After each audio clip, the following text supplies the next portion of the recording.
J.A.M.I.E car, not to steal it. I'm gonna that one's on the record. No. Now I can steal J.A.M.I's car and blame you. And then I can steal your car and blame Jai. Oh.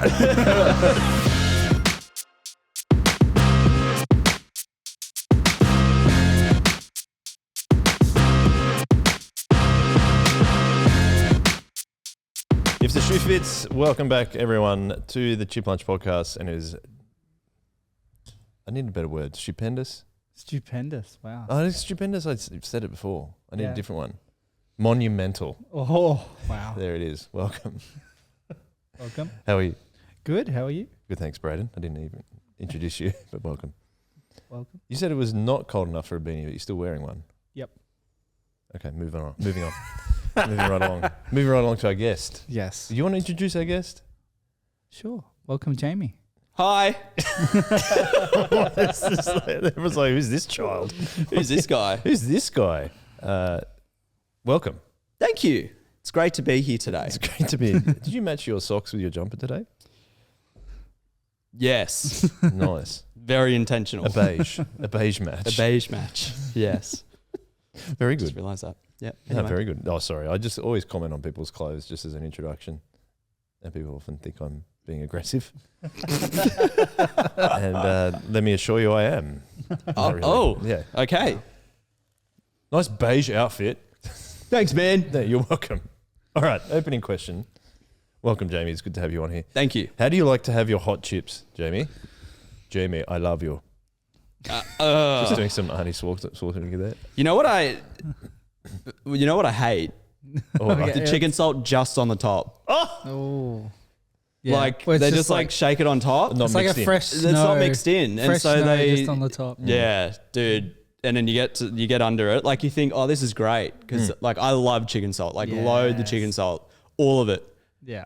all of the chicken salt. Okay. And then you get to like the second layer and all of it's gone. So I throw it in the bin. Yeah. You throw it in the bin. Is that I in eat, disgust? I eat 5 chips and throw the rest in the bin This sucks. because there's not enough. No, I don't do that. But I think Throw it out the that's window. bad.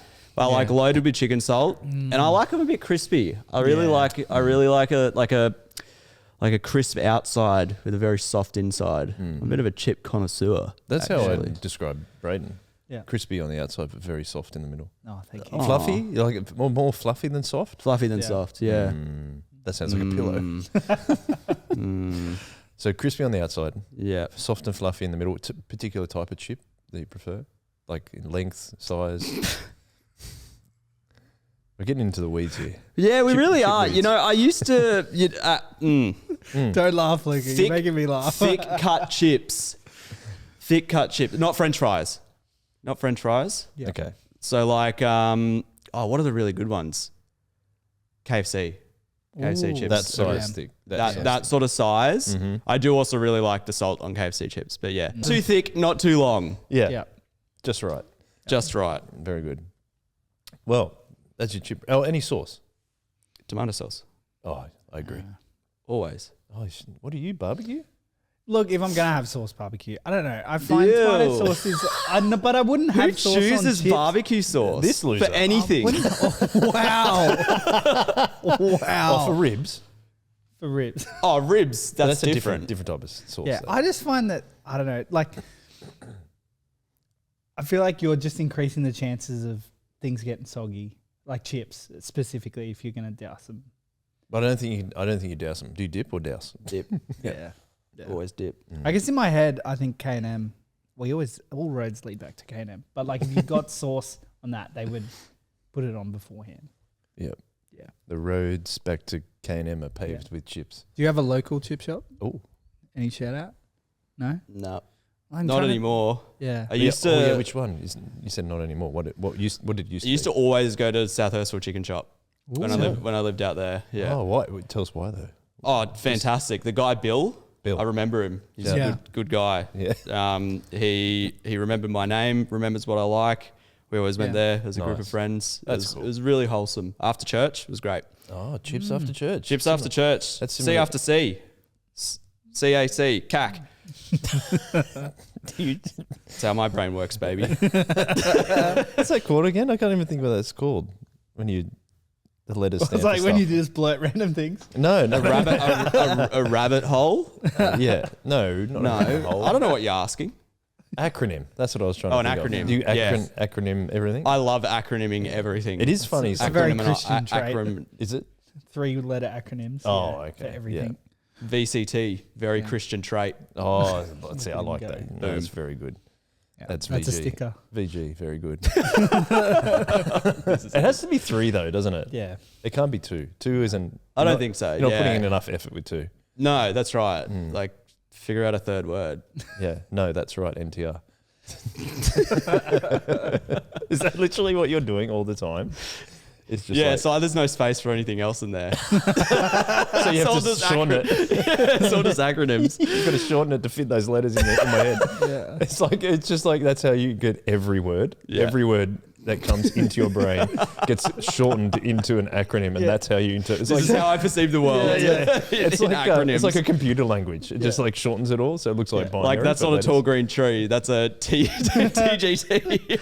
It comes in, you make it an acronym, and then you spread it out so you can actually think of what it is. So I'm actually doing double the work. Yeah, exactly. That's how efficient my brain is. It can do double the work. It's like AI. Anyway, any particular childhood memories about chips? CMC?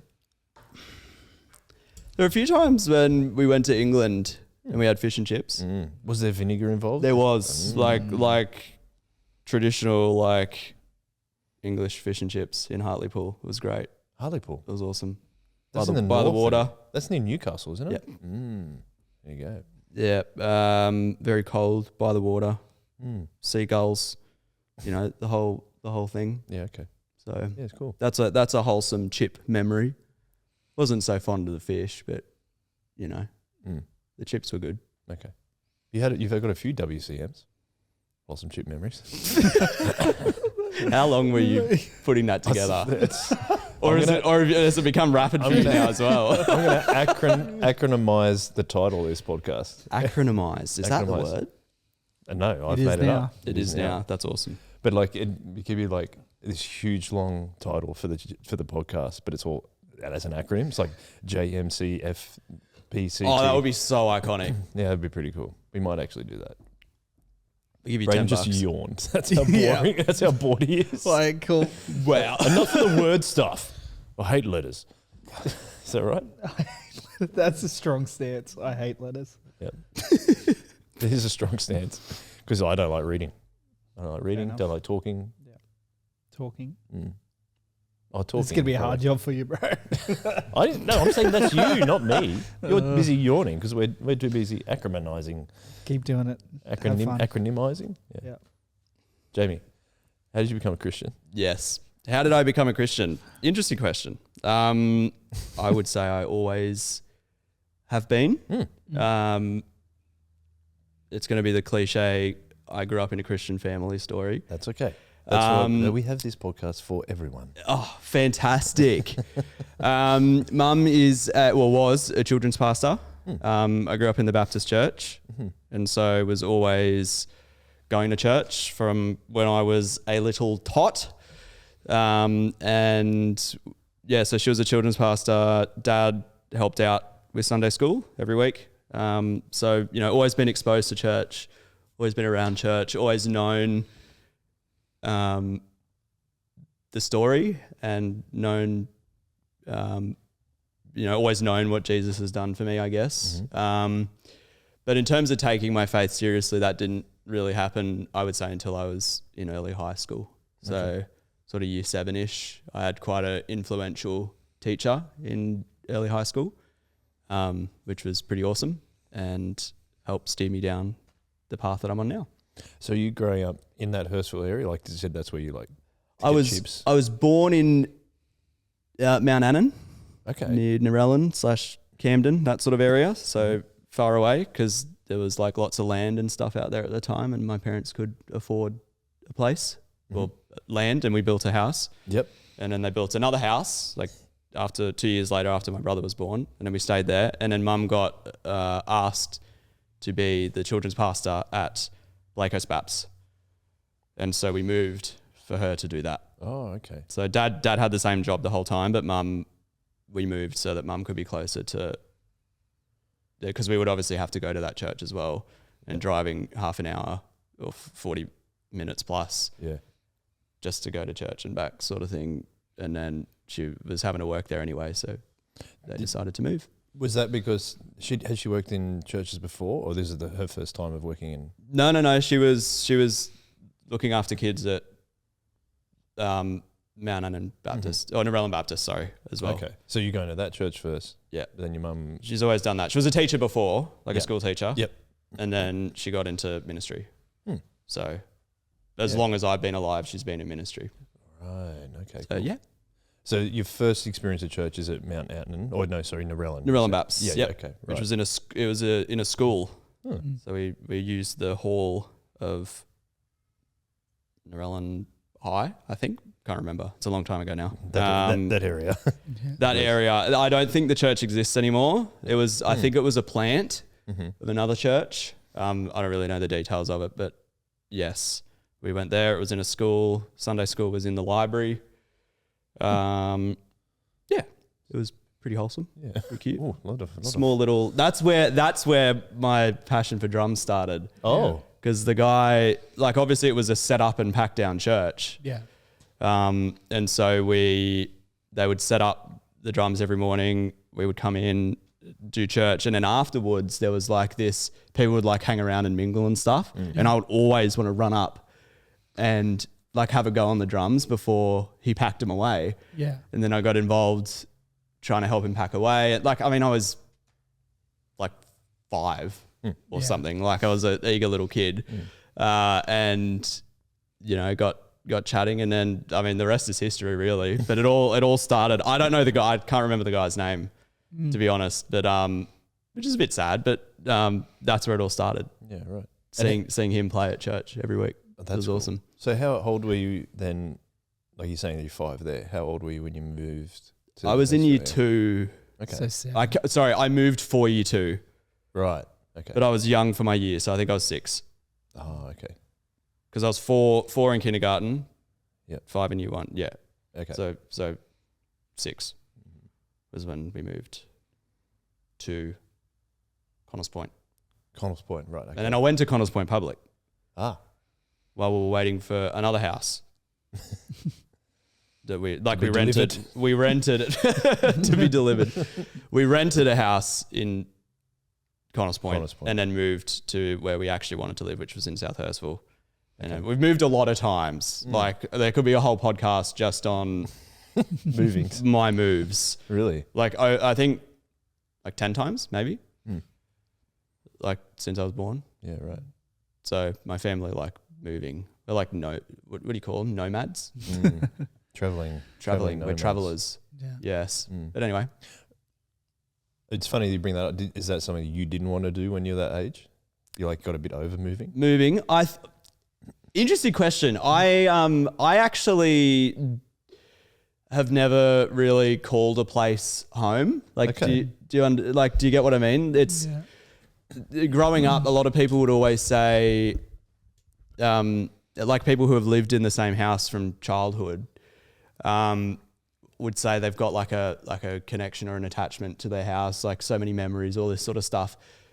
I don't have that, and I think it was always normal for me that we moved so often. Like we never spent more than 2 or 3 years in any one place, and so it was just kind of normal. And so we, you know, all of the memories that I have aren't attached to a house. Like I don't miss a place where I grew up, sort of thing. Like if that it's kind of weird, but like, yeah, I don't miss any particular place. I didn't get sick of it. Like it's exhausting, but I mean, I was young and I wasn't having to do most of the moving. Yeah. Like if we moved now, like if I was still living with them now and we moved now, I think I would be a little bit more involved probably. And it would get more painful. I think the older you get, probably the more painful moving gets. I don't understand how my parents did it with two kids, like moving that often, having to pack up your whole life and move it. Yeah. Do you know why they move so often? or what their decision making? Look, I think a bunch of it was just trying to get on and climb the property ladder, I guess, and sort of make wise financial decisions. Like they only ever sold and bought houses when it was going to be beneficial for us. So like it wasn't like we want to move to this new area. It's we've got an opportunity here to sell our old house for whatever and maybe spend less on the new one. And so like they just, I don't know, Dad's always been a savvy sort of money guy. And so I think they were just sort of progressing and now they're in an apartment.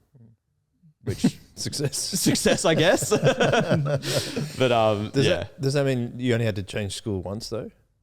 No. So I went to Mount Annan Public. Yep. I went to Connells Point Public, and then I went to St George Christian School. Okay. When I was in Year 7. Oh, okay. Well, that makes sense. So the primary school to high school.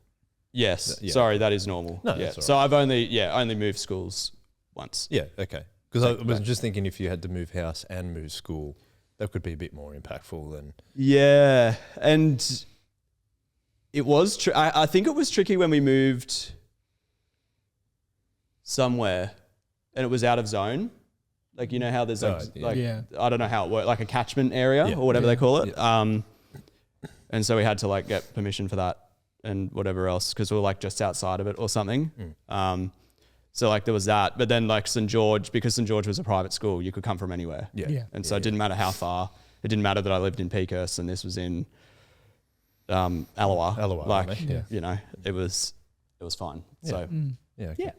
You mentioned a teacher in Year 7. Yes, it's important. Yeah. What's the story behind that? So at St George, it's St George Christian School, obviously a Christian school. My wife teaches there. Sorry? My wife teaches there. Yes, so she does. A little bit she does. She didn't back then. No, she didn't. Man, she's all. Mr. C was his name. So he was my homeroom teacher in Year 7. So I didn't have him for everything. So like maths, I had someone else, and English, I had someone else, but I had him. What's a homeroom teacher?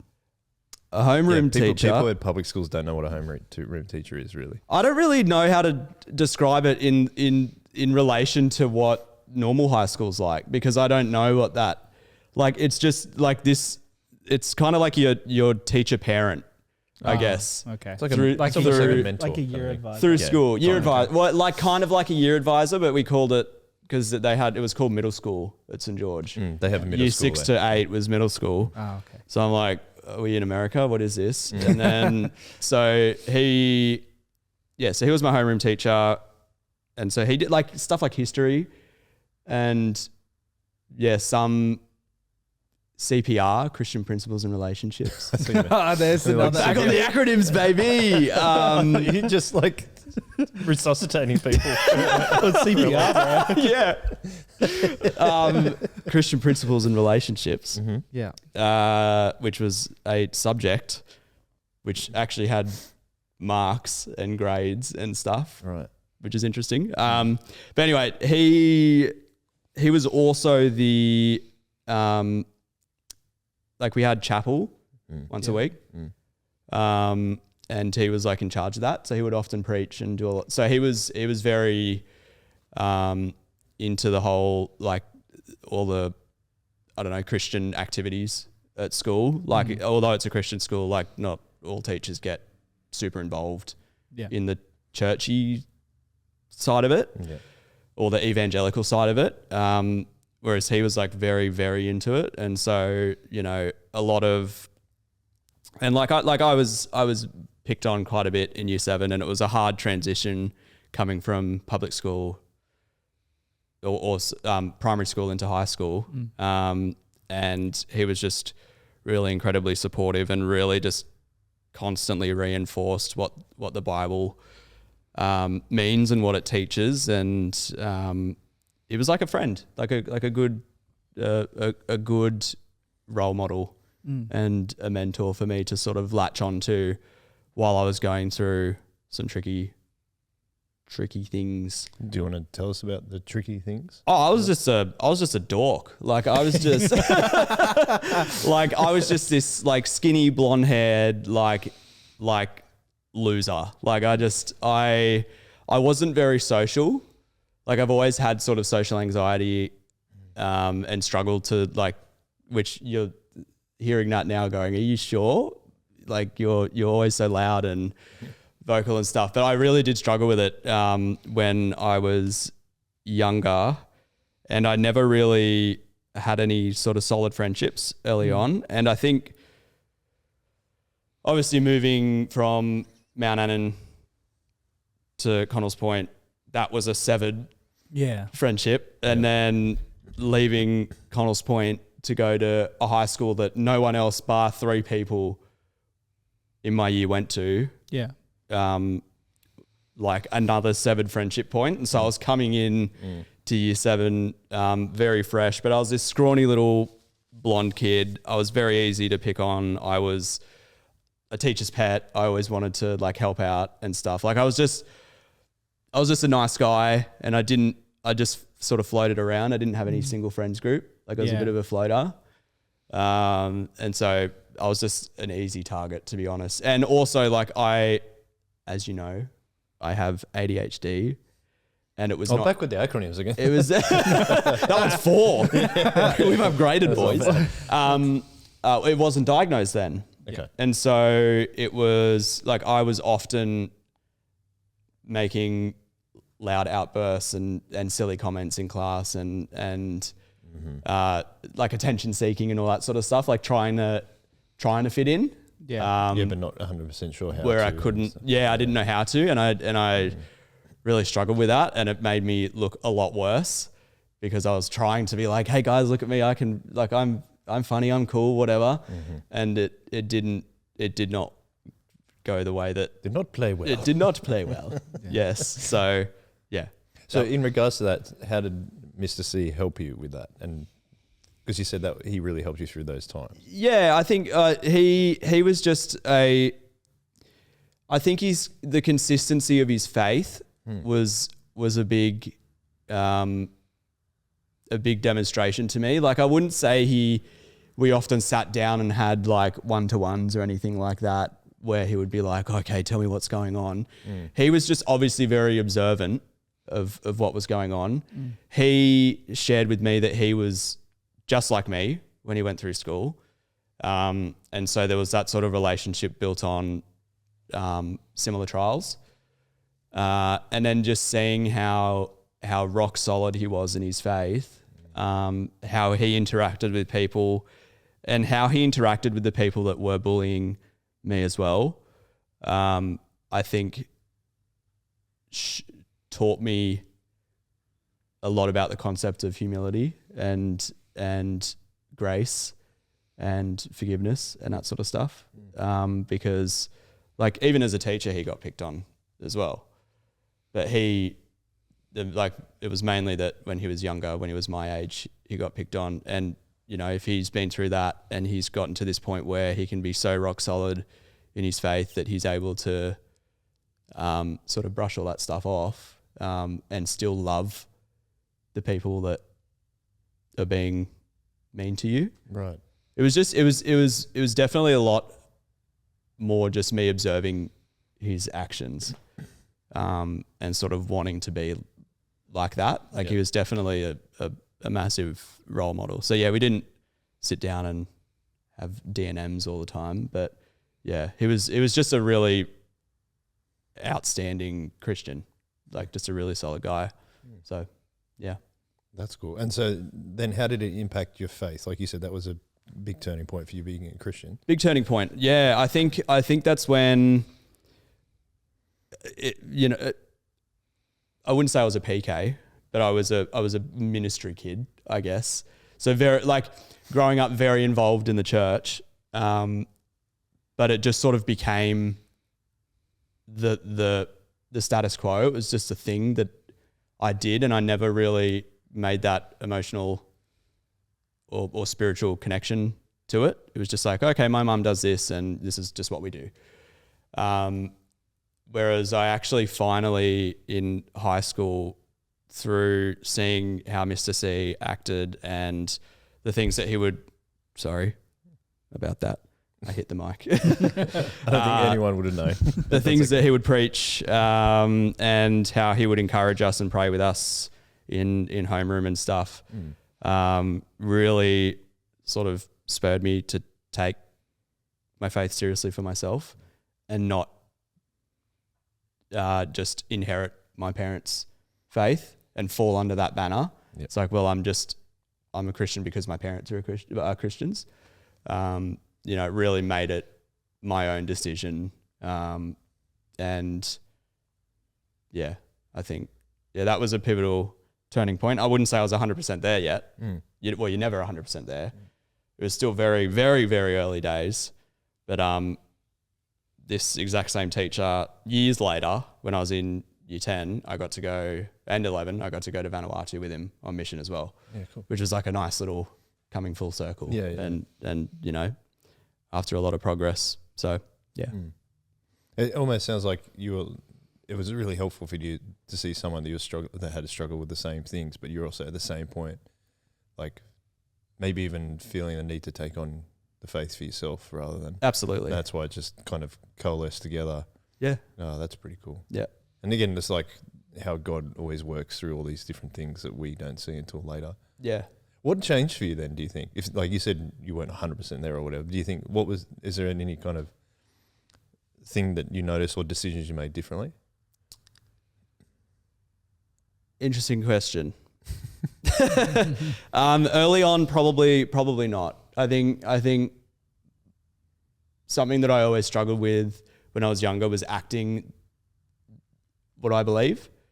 And so I would believe all these things and I would, you know, take my faith seriously for myself, but my actions didn't really change, if that sort of makes sense. I was still obnoxious. I was still silly. I was still rude. I was, you know, and a lot of that was the mental health stuff that I was obviously unknowingly dealing with. But I definitely was not acting it out, and I still held grudges against people, and I still swore, and I still I was not living Christ-like. Yeah. And it took me a long time to even get anywhere close to trying to do that. And it was just school was tricky because the question was always like, well, God, why are you letting me go through this?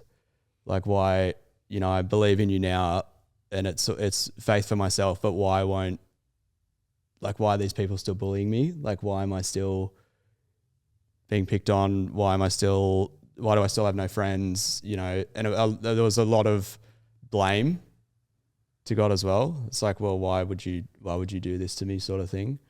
But then, you know, looking back at it in hindsight, I wasn't doing anything that deserved anything from God anyway. So it's like, well, you know, but that's just how I felt at the time, I guess. It's kind of like, oh, I've given my life to you, but you haven't given. Yeah. Yeah. Okay. Yeah. It's like I came to you in a time of need and struggle. And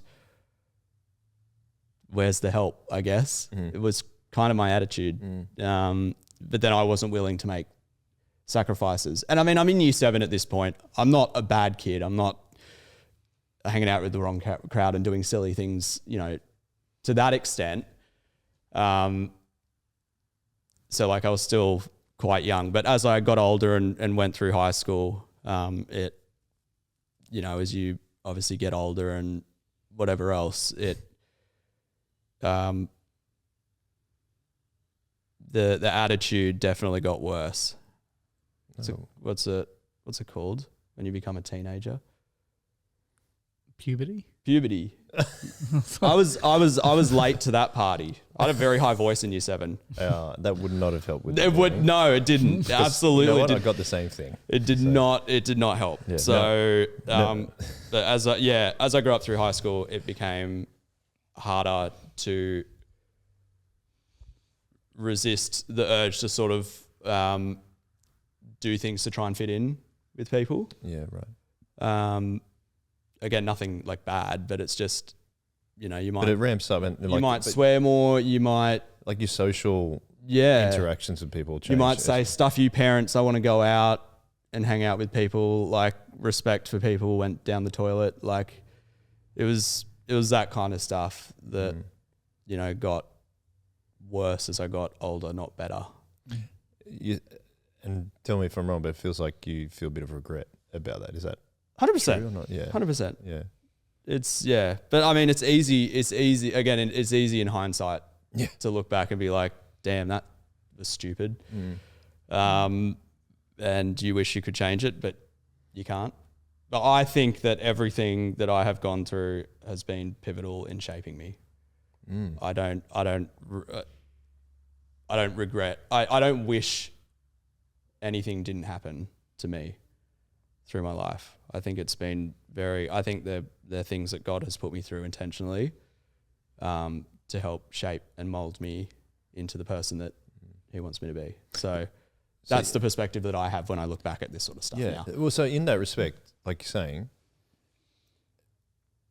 if it was, and it sounds like it was hard at high school for you, what do you think God was teaching you? Was He saying that you don't have to fit in, or stop trying to fit in so hard? I think by the end of high school that was the message. I even by the end of high school still didn't have a consistent friends group. Was still floating around.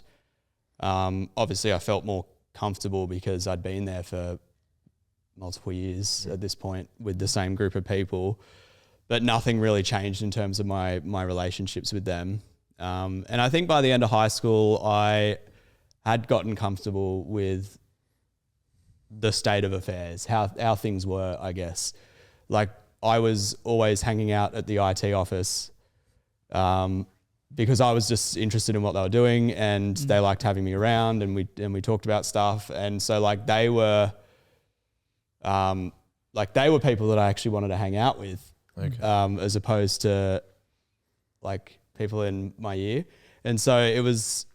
It's like because you felt accepted for who you are rather than trying to fit in. Yeah, okay. Yeah, but that was just because of interests, right? There was nothing really else beyond that, and ultimately they're like teachers or support staff or whatever. So like they're not friends, but it was like a nice sort of retreat to go somewhere at lunchtime where we could just talk about stuff that I wanted to talk about.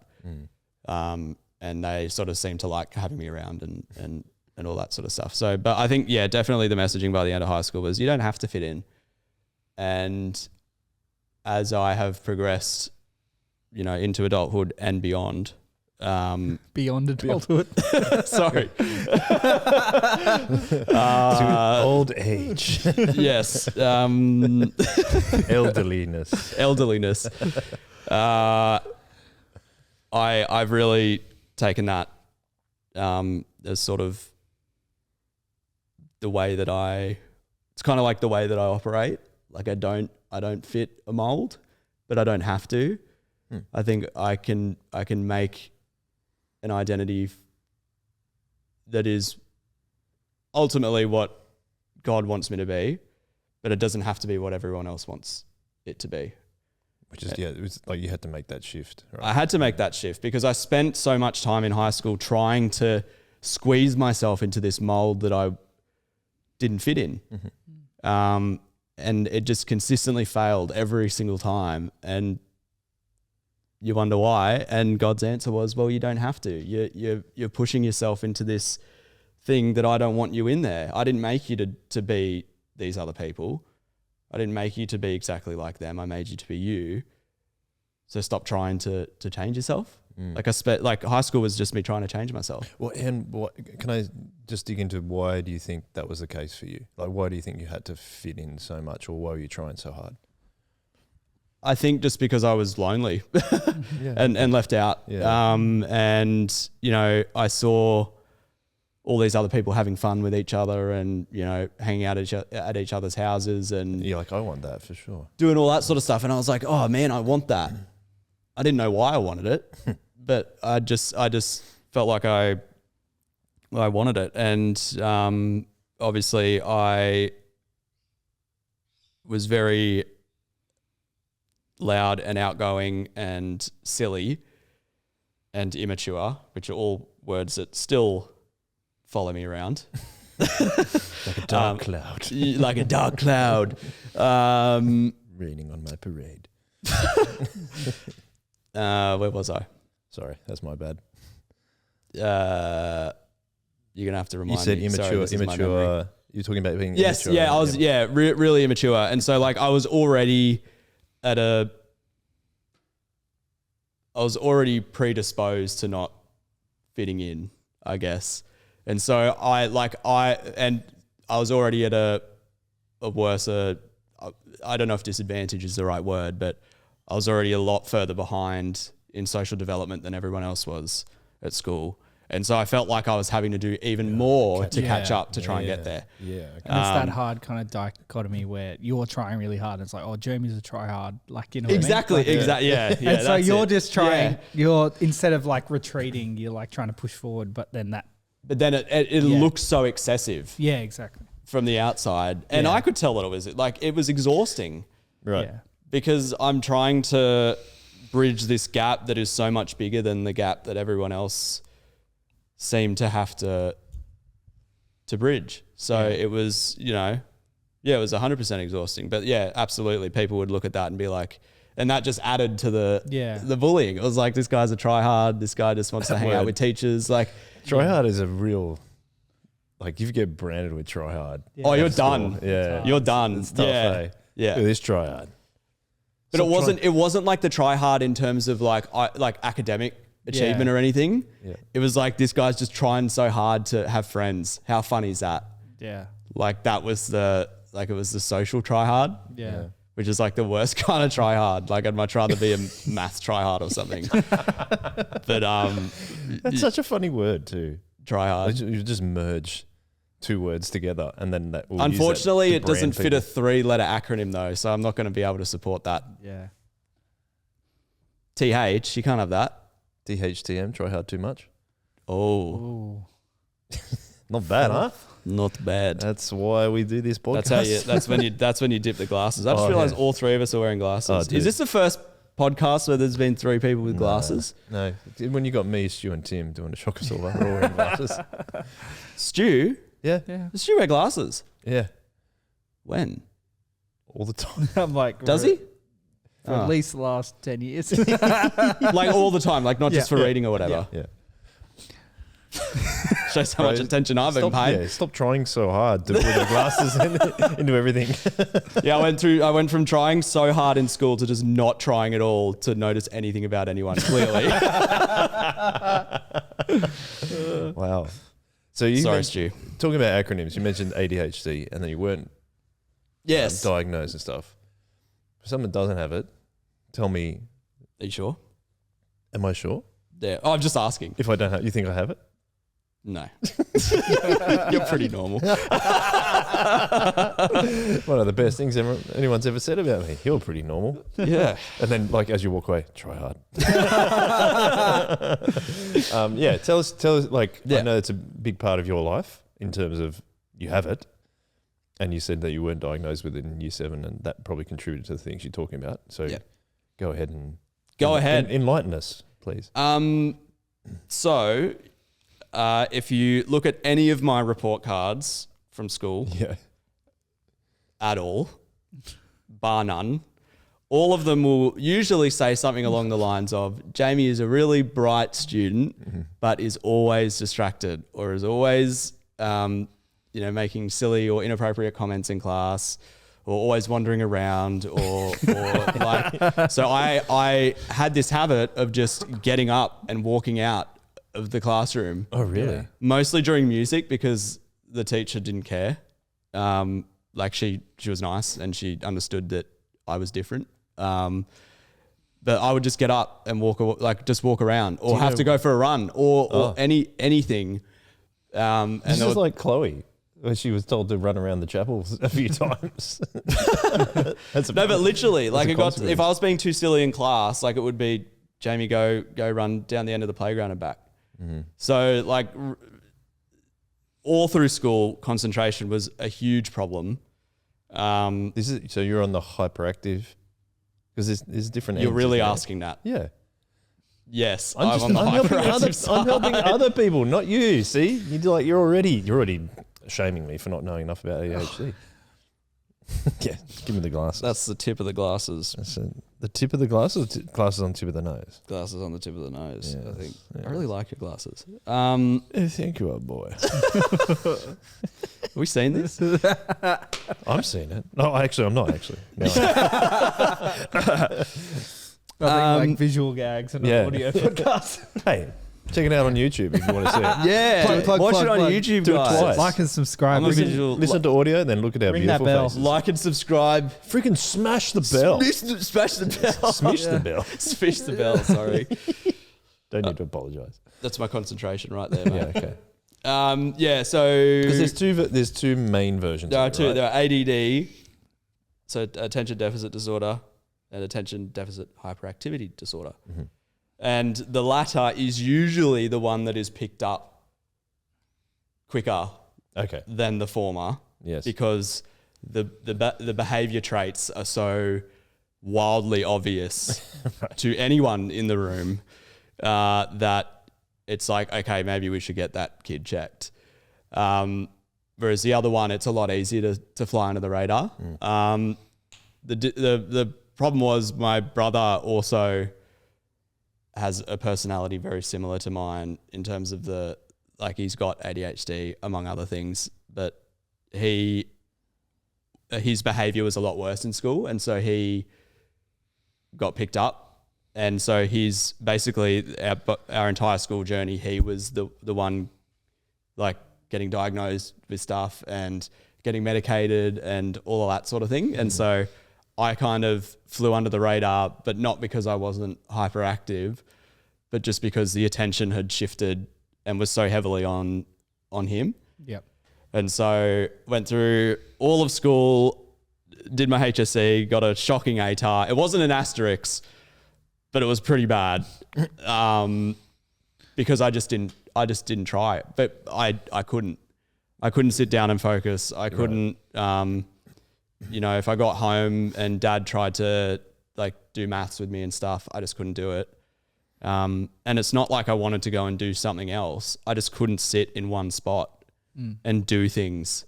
And like things like with ADHD, like your working memory is quite poor. Like as you try and like hold multiple things in your head at the same time without getting distracted or losing it. And so that was things like maths where I'm having to do an exam and it's like there's this equation on the thing and you're having to do like yes, you've got a calculator and yes, you can write stuff down, but there's still an element of working memory that you need to work with as you carry things around. Yeah. And I just couldn't do it. So I flunked maths bad. Like I hated maths so bad. I was pretty good at English. But all of my other subjects were always like, I did music, obviously. Like I tried to do things that were more Active, I guess, and things that I enjoyed. Cause back then, if it was something I didn't enjoy, I just didn't give it any attention. Like, because it's just going to be a struggle for me. it's going to be a struggle. I'm going to have to learn something new. I'm bad at learning something new. And People are going to tell me I'm not learning it properly. That's right. And so I'd just rather do stuff that I'm good at. And so like I did drama, I did music, I did all of those sort of, I wouldn't say hands-on. Like I did woodtech in year 7, but I didn't do it in like later, like not that kind of hands-on, but stuff where I could be energetic and get energy out and have fun and that sort of stuff. And I did business studies. What a terrible decision that was. Business. I actually did really well at it, but it was just like, I don't know why I chose that instead of something a little bit more active. But yeah, that was, so I didn't get diagnosed until I was 18 as an adult. And you might not know, you probably do. Were you diagnosed as an adult? Yeah. You're pointing at Braden at the moment. Yeah. Not you. Yeah. Because you don't have it. Yeah, as you said, I'm normal. As you said, you are normal. It's a lot harder to get diagnosed as an adult than it is a kid. Right. Like a kid can just go to their doctor well, they don't go. Their parents take them to the doctor and say, hey, Jimmy's having trouble concentrating. And they can prescribe meds. And if you're diagnosed and prescribed meds as a kid, it's like the doctor can just keep doing it as an adult.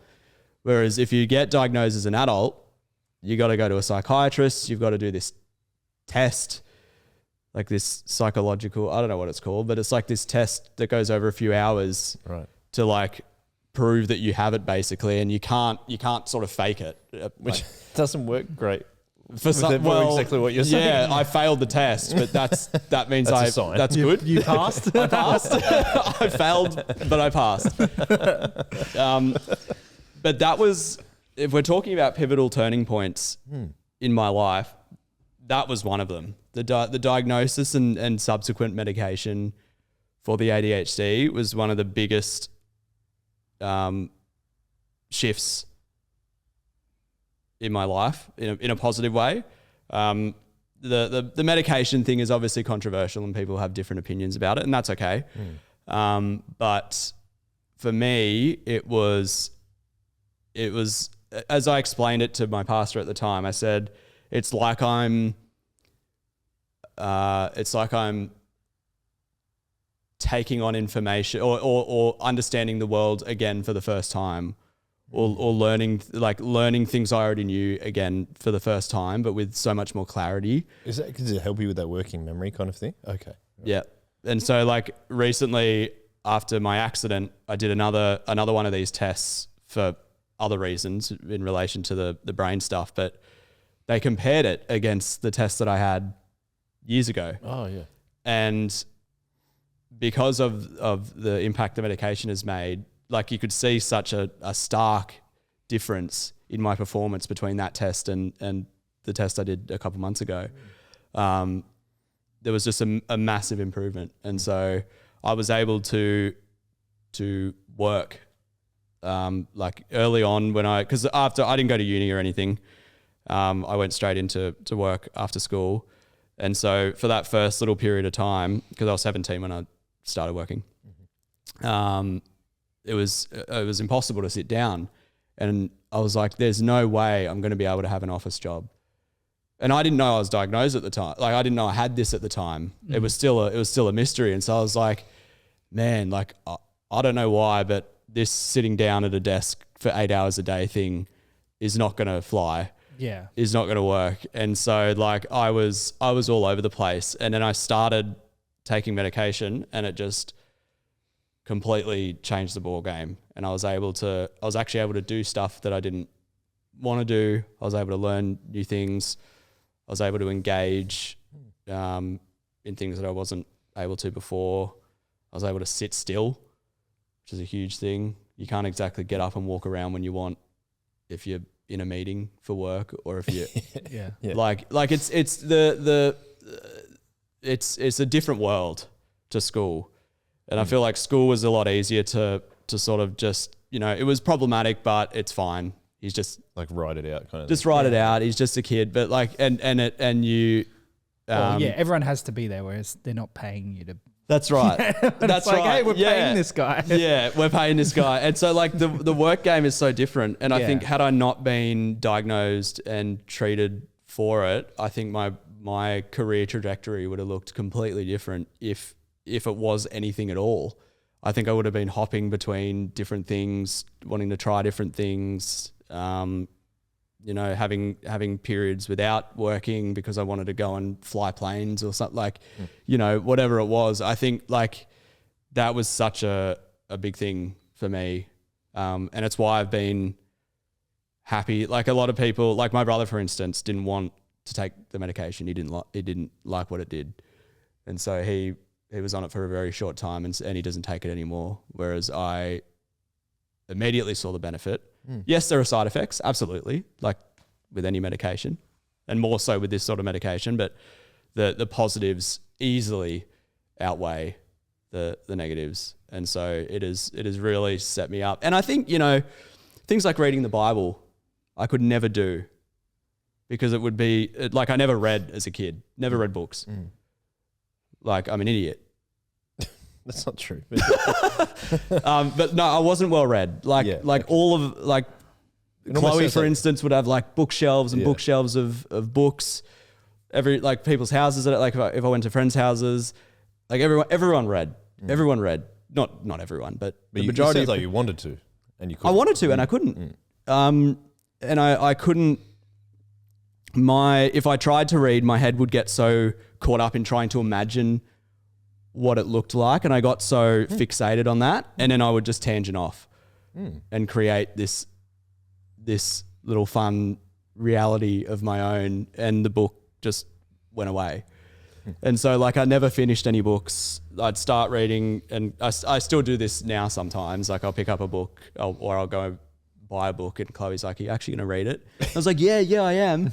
And it's just not been read. But it was a lot more difficult back then. So yeah, the Bible, which is, something you should read if you're a Christian. Or if you're not. There's some good stuff in it. There's this guy, Jesus, and he's pretty cool. But it was impossible. So I never read. So my understanding of Bible stories was always from Sunday school, like when there was, see you later. Just to clarify, Jamie was getting a phone call. I was getting a phone call. Sorry. I thought it was very loud for me. So I thought, it's fine. Okay. It's fine. Don't worry. But then you just said, see you later. It sounds like you walked out. Went for one of your walks. I went for one of those walks. Yeah.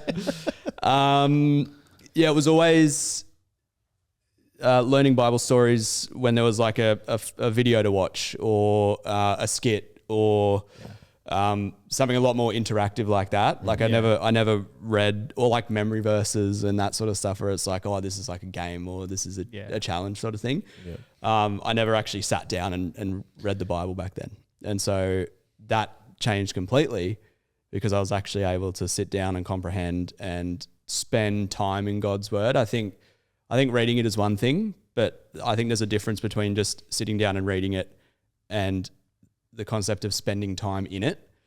I think there's a lot more thought and wrestling and questioning and answering and understanding and sort of transactions that you do in conversation with God as you read the Bible, as opposed to just reading the words on the page. So I went from being either reading the words on the page or not reading them at all, most often the latter, to actually being able to delve in and sit down and do stuff. Like going to Bible study would be impossible for me now. Like I was that bad. Like I couldn't sit for 5 minutes. And so it's really, and people ask me, as a Christian, what do you think about medication? Because it's like one of those sort of questions. And I think it's fine. I think it's actually helped my relationship with God. And so I think it's a part of my journey and has been a part of my journey and a good one. I think what I appreciate there though is you've thought it through. Yeah. As you said, because you compared it to your brother and said he's not keen on it, but I am, because I think the benefits outweigh whatever side effects or anything that I have. Yeah. I think that's the important thing to think about, is that you've thought it through, and as you say, it's your relationship with God has improved as a result of it. I mean, that's a really important thing. I'm incredibly grateful. I'm incredibly grateful for it. So that's cool. Yeah. What about my last question on ADHD is, how people say you can use it to really hyper focus on something and get something done? Does that happen for you as well? The medication? Oh, whether it's medication or not. I'm thinking in my life. Yeah, okay. Music. In your life, music. Yeah. Right, okay. Well, that's a good lead in. Yeah. So you can, there are things that you like really love. Absolutely. And then you can really super focus on them and get really stuck into it. Yeah. Okay. And it becomes a black hole. Okay. Almost of just undying devotion almost, and you don't want to think about anything else. And so you do, absolutely. Music is one of them for me. Technology is one of them for me. Unfortunately, those things are not the things that you were taught at school, or the things that you sort of have to squeeze into. And so yes, you can hyperfixate. I think a lot of it's a tricky question because the medication does also help you focus, like that's the point of it, but on everything as opposed to just that one thing that you're really keen on. Right. And so like people take it like as a study drug and that sort of stuff. So like, yes, it can.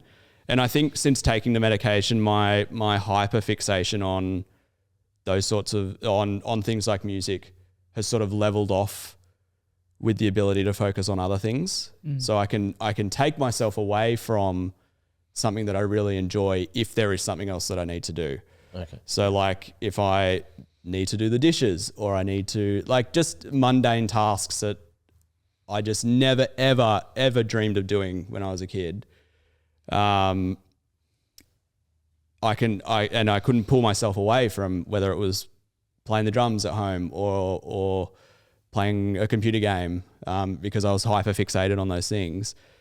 Now I can pull myself away and go, oh, this is actually something important that I don't like doing, but it is something that needs to be done. And so it's the priorities are able to shift now. I think that adds to the frustration when you're like, why can't I sit here and remember this maths thing, but I can remember every different type of plane? Exactly. Yeah. Exactly. It's so in that sense, does it, like, and that kind of plays into the medication discussion too, does that help you with relationships as well? That's an interesting question. So there's a lot of interesting questions. One of the side effects of stimulant medication is increased anxiety.